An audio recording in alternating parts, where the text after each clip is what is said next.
안녕하세요. 건가파 시인입니다. 2025년도 신춘문예 당선작 분석. 오늘은 전북일보 시당선작 이주경의 가크리키 앵무를 분석해 보겠습니다. 당선자 이주경 씨는 부산 출생으로 현재 부산과 김해 장류에 거주하고 계신 분이네요.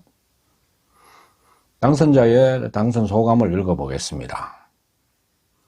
바다 한가운데 떠있는 배 한 척, 넘실대는 파도를 가로질러 수평선으로 향합니다. 때론 기우뚱 방향을 잃기도 하지요.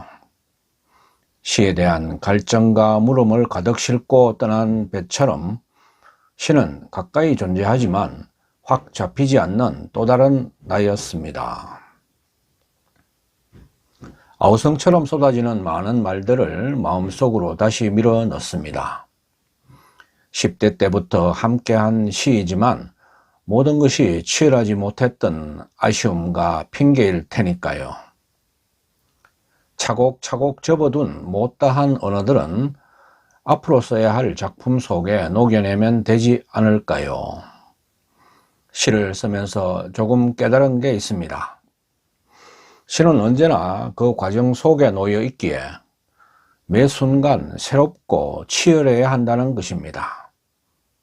참 어렵고 힘들지만 참 설레이고 행복한 일이기도 합니다. 시는 당선 소감을 마무리하면서 또 이렇게 적었습니다. 딸이 글 쓰는 걸 늘 응원해 주셨던 그리운 아버지. 아직 늦지 않았지요. 치열하게 꿈꾸는 시인이 되겠습니다. 글쓰기에 대한 자신의 다짐을 아버지와 연결해 적고 있네요. 그럼 당선작을 읽어보겠습니다. 가크리키 앵무 이주경. 조용히 우는 아이를 창살에 가둔다. 주전자 물 끓는 소리보다 작게 울어도 가둔다. 미풍에 머리카락 날리는 소리보다 작게 울어도 가둔다. 창문보다 낮게 목소리를 죽이는 아이. 이웃집엔 중문도 방음벽도 없단다. 얌전히 울면 해바라기 씨를 가득 줄 테야. 호기심 많은 아이를 창살에 가둔다. 탁자 위에 놓인 꽃병을 쪼아대도 가둔다. 짧고 단단한 부리로 백합꽃잎을 쪼아대도 가둔다. 동글동글한 눈빛으로 수도꼭지를 툭툭 건드려도 가둔다. 집안에서 제일 예민한 각도로 웅크리는 아이. 이웃집엔 꽃병도 수도꼭지도 없단다. 너의 호기심을 잠그면 해바라기 밭을 줄 테야. 혼자 놀기 좋아하는 아이를 창살에 가둔다. 오후 햇살이 올리브색 깃털 위로 미끄러져도 가둔다. 금반 위를 콩콩 뛰어다니게만 해도 가둔다. 깨지지 않는 거울을 보고 혼잣말을 해도 가둔다. 방 안에서 깃털을 고르는 아이. 이웃집엔 햇살도 거울도 없단다. 방 안 가득 내 꿈을 펼친다면 세 장을 통째로 줄 테야. 아파트 밖을 나서는 아이를 창살에 가둔다. 창문 여는 소리만 들려도 가둔다. 놀이터에서 들리는 웃음소리가 높아져도 가둔다. 마오리족의 깃털처럼 가벼워지려는 아이를 가둔다. 창살 안에서 노란 깃털을 뽐내는 아이. 이웃집엔 너 같은 아이도 악보도 없단다. 내 앞에서만 노래하면 세 장을 요람처럼 흔들어 줄 테야.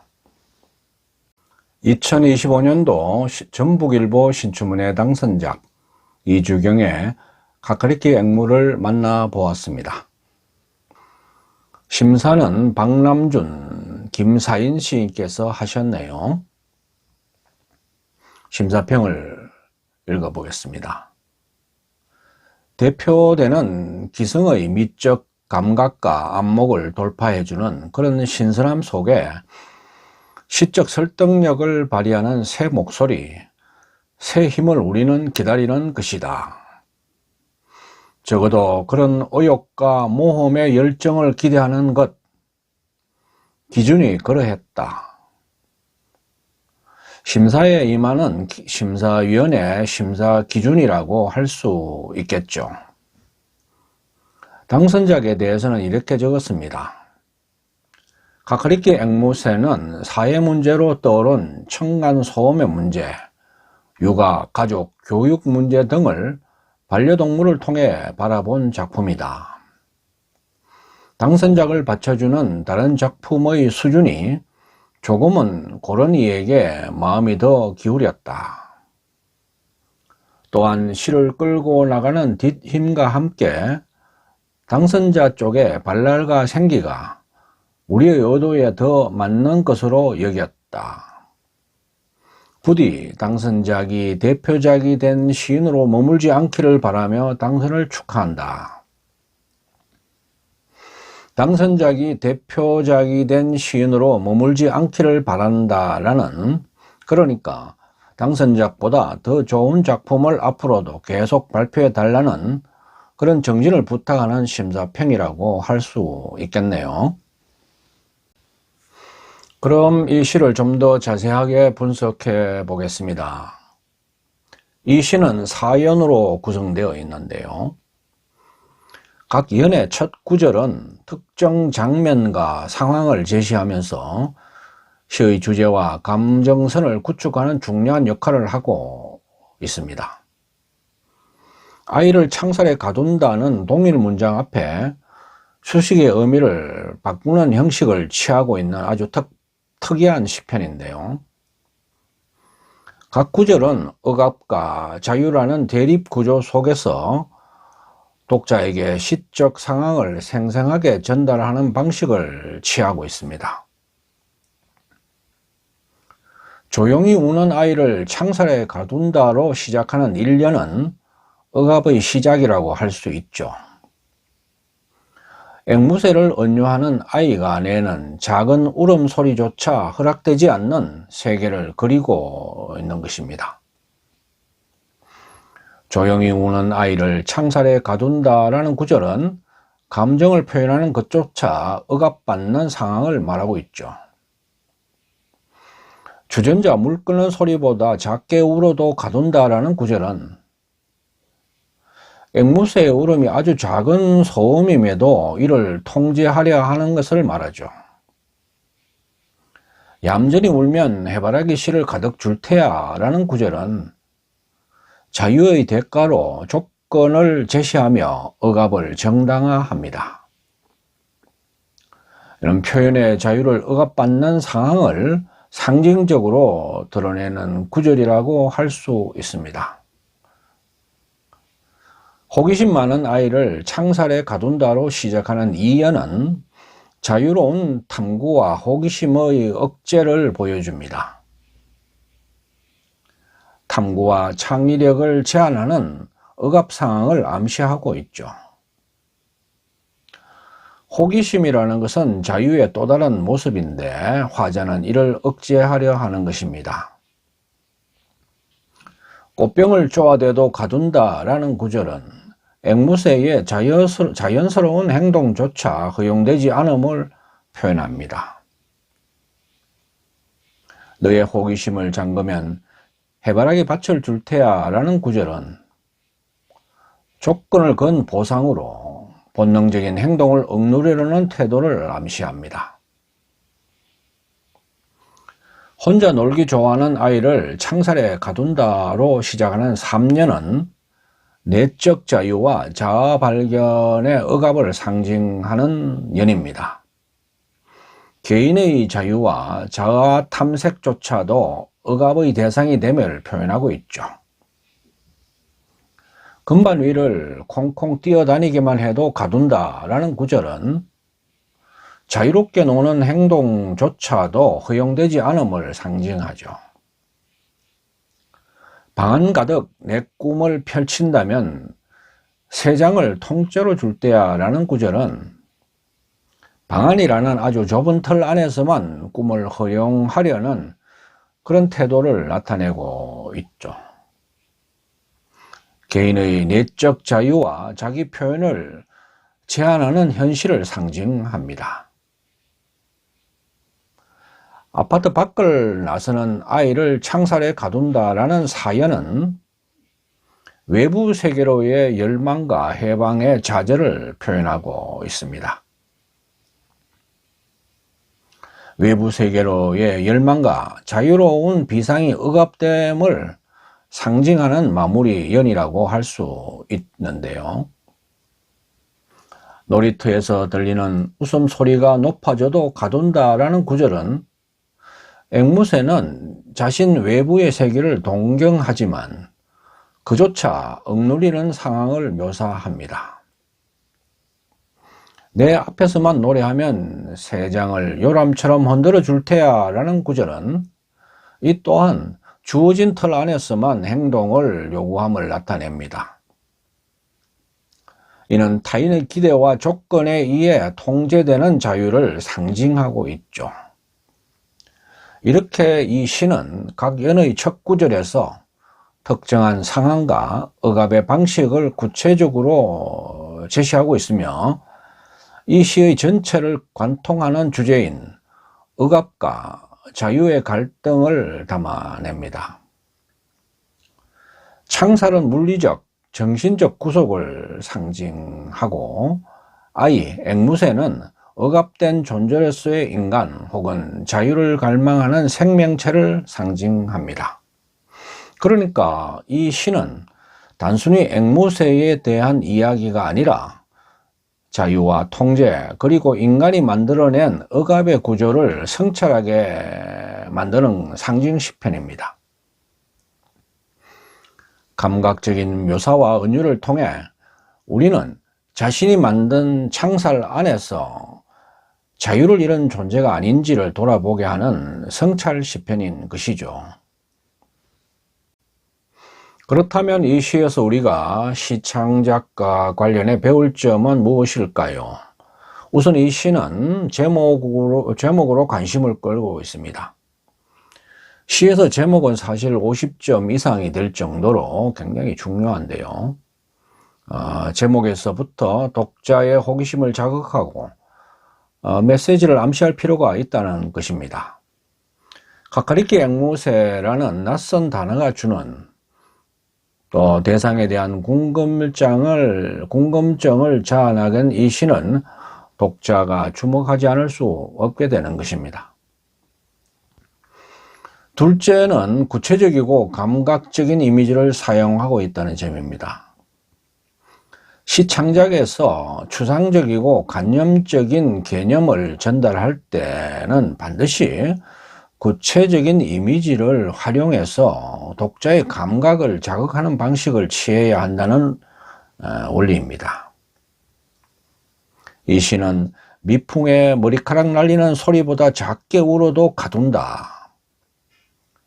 올리브색 깃털 위로 미끄러지는 오후 햇살 같은 구절에서 시각적 그리고 청각적 이미지를 구사하고 있음을 볼 수 있으며 이러한 것은 독자의 감각을 자극하는 아주 역할을 합니다.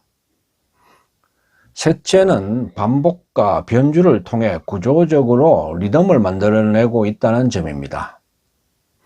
반복적인 구조 속에서 변화를 주어 시의 리듬감을 만들고 메시지를 점진적으로 확장해 나가는 기법을 구사하고 있는 것이죠. 이 시는 각 연의 첫 문장에서 조용히 우는 아이, 호기심 많은 아이, 혼자 놀기 좋아하는 아이, 아파트 밖을 나서는 아이 이렇게 패턴이 반복됩니다. 각 연의 마지막 부분은 새로운 보삭이나 억압 상황을 제시해 독자의 관심을 이어가고 있습니다.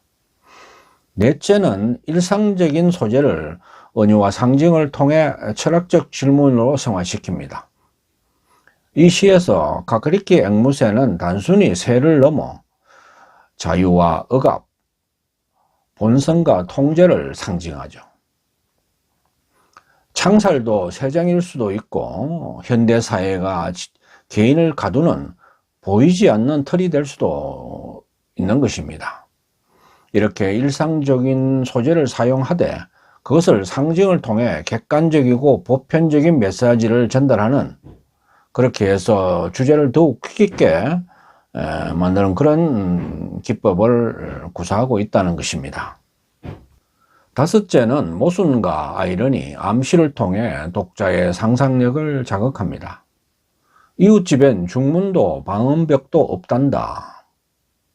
이웃집엔 꽃병도 수도꼭지도 없단다.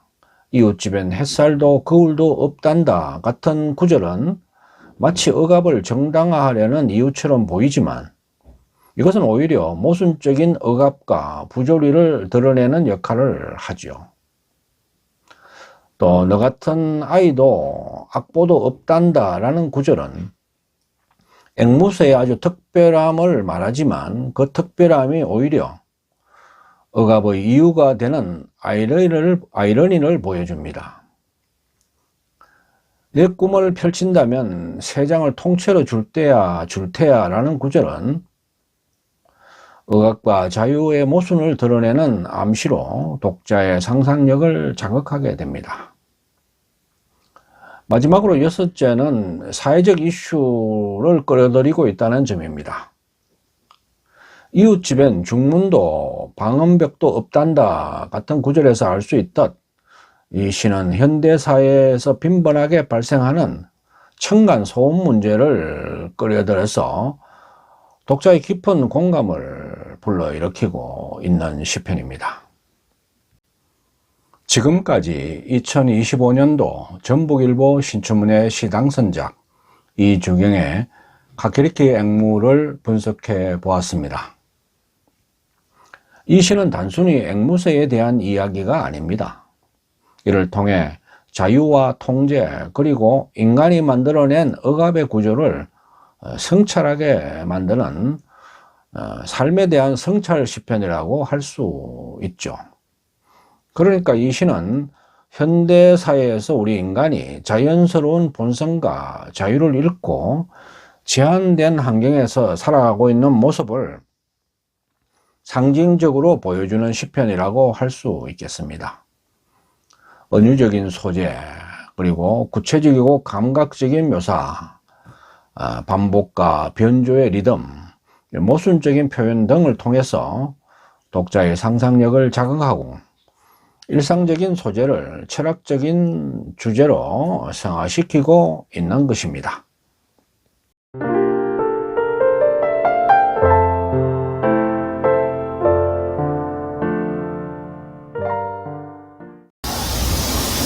아직까지 건강파TV를 구독하지 않으신 분은 지금 바로 붉은색 구독 버튼과 좋아요, 엄지척, 그리고 종 모양의 알람 설정을 해주시면 감사하겠습니다. 끝까지 시청해 주셔서 고맙습니다.